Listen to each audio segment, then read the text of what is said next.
If you've ever lived in a condo, chances are you've encountered a major flood at some point. Now, I've showed several hundred condo buildings here in Victoria, and the amount of times I've seen a lineup of restoration company vans parked outside is insane.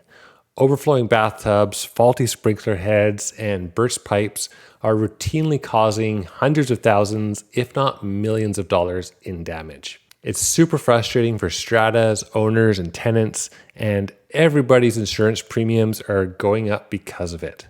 My question is, why haven't builders and cities done more to prevent this from happening? I got the idea to make this video when I was touring a new condo in Langford the other day, and I noticed something I had never seen before in new construction: an automatic water shutoff connected to a leak detection system.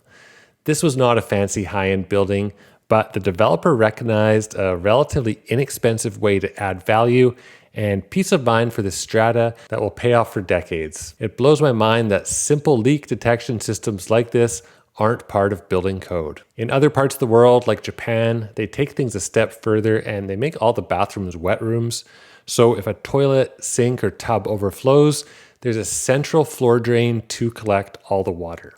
Here in BC, we do put pans under hot water tanks in condos, but there's nothing under dishwashers or washing machines, which are notorious spots for leaks to occur. The single biggest line item when you look at strata budgets is usually insurance, and that's only going up as more claims arise.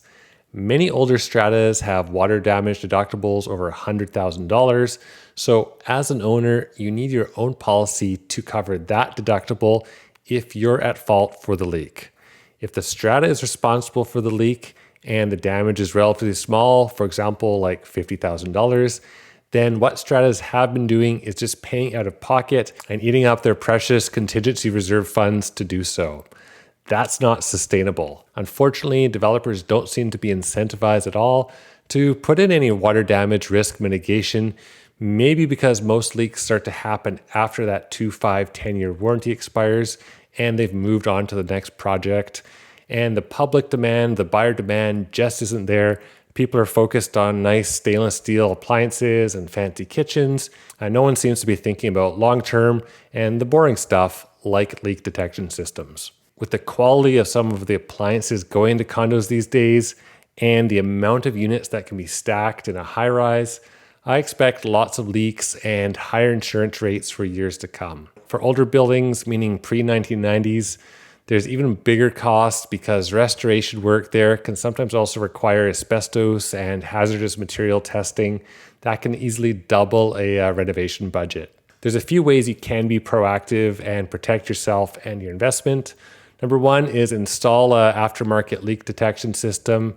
2 is have your appliances and hose checked annually, and always be aware of where your main water shutoff is, and make sure you let your guests or your tenants or whoever's staying there know exactly how to find that. And finally, if you haven't bought a condo yet, check the minutes, read the AGM, and look for a history of water leaks or problems. I want to hear your experiences. Maybe you had a leak in your condo. How did that process go? And what was it like dealing with the insurance company?